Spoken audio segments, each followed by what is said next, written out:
నమస్తే, నా పేరు ప్రశాంతి. వై న్యూస్ కు స్వాగతం. మీడియా మిత్రులకి నా యొక్క ధన్యవాదాలు తెలియజేస్తున్నాను.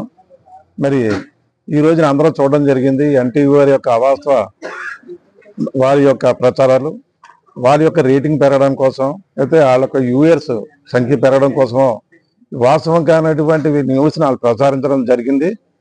ఏ ఒక్క విషయం ఏదైనా వాళ్ళు చేసిన ఆరోపణలో ఏ ఒక్కటైనా వాళ్ళ దగ్గర ఆధారాలు ఉన్నాయా, వాళ్ళ దగ్గర అయినా తగినటువంటి సాక్ష్యాలు అయినా ఉన్నాయా, లేనటువంటి ఆరోపణలు చేశారో చాలా బాధాకరం. అది తీవ్రంగా ఖండిస్తున్నాం. ముఖ్యంగా చెప్పాలంటే యనమల రామకృష్ణ గారి యొక్క నాయకత్వంలో మొన్న జరిగినటువంటి ఎన్నికల్లో వారి కుమార్తె దివ్యమ్మ గారిని ప్రజలు అత్యధిక ఓటు మెజారిటీతో గెలిపించుకున్నారు. అధికారం వచ్చిన దగ్గర నుంచి కూడా రామకృష్ణ గారు ఒకటే చెప్తున్నారు, ప్రజలు నచ్చితే మన నెత్తిమే పెట్టుకుంటారు, ప్రజలు కోపగిస్తే మన కాలుతో తొక్కుతారు.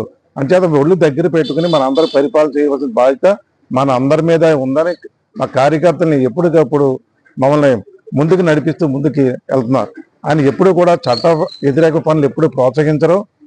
మీరు ఏ వ్యాపారమైనా చేసుకోండి, లేకపోతే మైనింగ్ చేసుకుంటారో లేకపోతే ఎక్సైజ్ డిపార్ట్మెంట్లో మీరు పెట్టుకుంటారో అన్ని చట్ట పద్ధతిగానే మీరు వ్యాపారాలు చేసుకోవాలి తప్పించి కనీసం ఒక రైస్ మిల్ నడుపుకున్నా లేకపోతే ఒక రేషన్ షాప్ బియ్యాన్ని కూడా సరే నేను క్షమించను.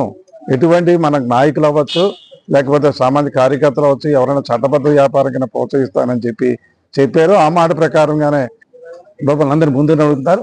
ప్రజలు గమనిస్తున్నారు. ఇక్కడ మన నియోజకవర్గంలో నీతివంతమైన పరిపాలన, పారదర్శకత పరిపాలన సాగుతుంది.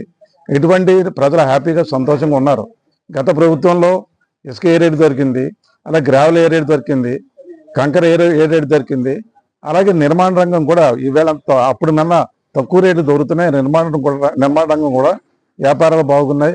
సిమెంట్ కావచ్చు లేకపోతే కార్మికులు కావచ్చు ఉపాధి జరుగుతూ ఎంతో ముందుకు వెళ్తుంది ఈ నియోజకవర్గం.